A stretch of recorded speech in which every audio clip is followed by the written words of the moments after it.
An historic moment which changed a nation forever.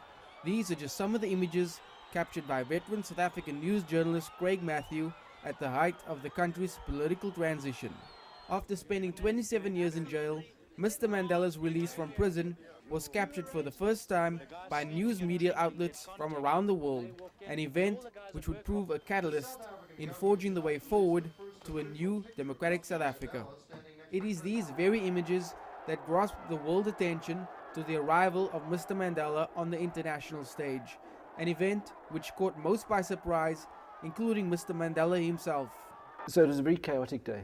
There hadn't been much time to organise things. The release had been announced, and so things hadn't been very well organised, and nobody really knew exactly what was going to happen and when it was going to happen. We thought maybe he was just going to drive out in his car and go straight down back to town. And as everybody knows, there was at a moment when suddenly he told the guy to stop the car. He got out of the car with Winnie and started walking, and obviously that became the huge, international shot. The former South African president is widely respected as a remarkable politician, statesman and leader, but it is his common touch with the people of South Africa which reflected his true, enduring qualities. I think, and a lot of journalists will back me up here, but when he's dealing with children in particular, it's as if he forgets that there's dozens and dozens of camera crew on the scene, and he just gets into their world. And it's easy. I found myself as a reporter completely overawed, forgetting to take notes and just being gobsmacked by this man's presence and how he can engage with children equally well as he does with statespeople. The main quality that I experienced in my dealings with Mandela was a gentleness towards people in general and towards children in particular.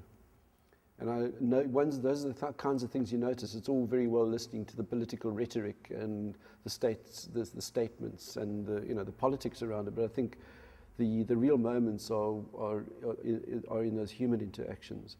Mr Mandela was also widely regarded as a darling of the media, with some photojournalists in particular committing their life's work to capture the man in his true form. As a photojournalist capturing Mandela behind the camera and sort of bringing it to the readers for the newspaper that I work for, it was an honor for me in order to do that. Knowing full well he is sort of the icon of the world. He was spoken about way before he even was released, way before we all knew that he was going to be released and when he was going to be released. And so everything that I captured where former President Mandela was concerned at the time when he was president, it was just sort of an honor for me in order to do that. As the country comes to grips with which the legacy former President Nelson Mandela has bestowed upon them, one common thread comes to the fore, that the Mandela story is one that speaks to the triumph of wisdom and human spirit. With the fall of apartheid and the advent of democratically held elections in South Africa, the political landscape in which news journalists work today has changed to a certain degree. Not only did former South African President Nelson Mandela go on to become the political leader of South Africa and a global icon, but in turn cement the place of news journalists that followed him in the history books too. Travers Andrews, CCTV, Cape Town.